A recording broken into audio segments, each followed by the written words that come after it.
বলতে পারো সংসারের মায়ায় পড়ে গেছি। তার জন্যই তো এই গরমের মধ্যে অক্লান্ত পরিশ্রম করে সংসারটাকে সুন্দর করে গুছিয়ে পরিপাটি করে রাখার চেষ্টা করি।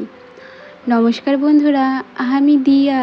আমার একটি মিনি ব্লগে তোমাদের সবাইকে জানাই অনেক অনেক স্বাগত। আমার আগের ভিডিওতে অনেকেই আমাকে প্রশ্ন করেছো, মানে আমার ব্যাপারে আর কি অনেক কিছুই জানতে চেয়েছো, যে আমার বাড়ি কোথায়, আমার শ্বশুর বাড়িতে কে কে থাকে, আরও অনেক কিছু। তো চলো তোমাদের সেসব প্রশ্নের উত্তরগুলো দিয়ে নিই। তো আমার বাড়ি কিন্তু শিলিগুড়িতে। আগে অনেক ভিডিওতেই কিন্তু আমি এই কথাটা বলেছি। আর আমার শ্বশুর বাড়িতে রয়েছে আমার শাশুড়ি মা, শ্বশুরমশাই, ভাসুর, আমার বর আর আমি। আমার ভাসুরের এখনও পর্যন্ত বিয়ে হয়নি, তবে কিছুদিনের মধ্যে হয়ে যাবে। আরও জানতে চেয়েছো আমার শিক্ষাগত যোগ্যতা কী। এমনি বলতে গেলে আমি কিন্তু উচ্চ মাধ্যমিক পাস, তবে আমি কলেজে পড়াশোনা করেছি 3rd ইয়ার 6th সেমিস্টার।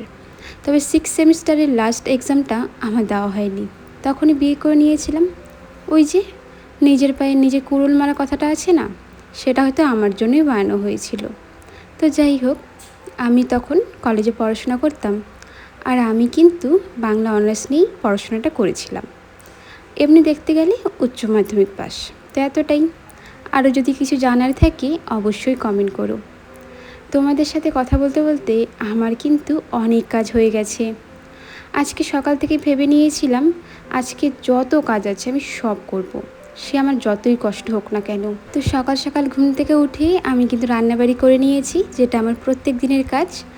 রান্নাবাড়ি করে সব বাসন ধুয়ে সবাই তো কাজে চলে গেল।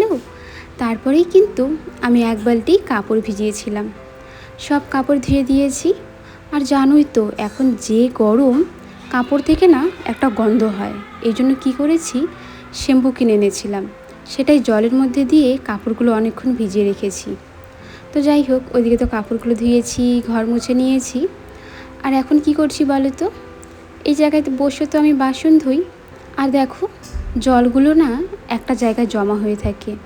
তো যখন আমি বাসনগুলো ধুই, এঁঠো জলটা এক জায়গায় থাকার জন্য আমাকে কিন্তু সেখানেই পাড়া দিয়ে বসে থাকতে হয়। আর সেটা আমার একদম পছন্দ না, যে এঁঠো জলে আমি পাড়া দিয়ে বাসন ধুবো। তো অনেক দিন ধরেই ভাবছিলাম এই জায়গাটা আমি ঠিক করব। তবে উঠোনে না একদম মাটি নেই। তো গাছের নিচ দিয়ে যতটা মাটি ছিল আমি কোনো রকমভাবে কিছুটা নিয়ে জায়গাটা কিন্তু ঠিক করে নিয়েছি। এই যে পেছন দিকটা দেখতে পারলে না, এটা কিন্তু আমার ঘরের পেছন দিকটা। পেছনে এত বট গাছ হয়েছিল আর এত ময়লা জমেছিল,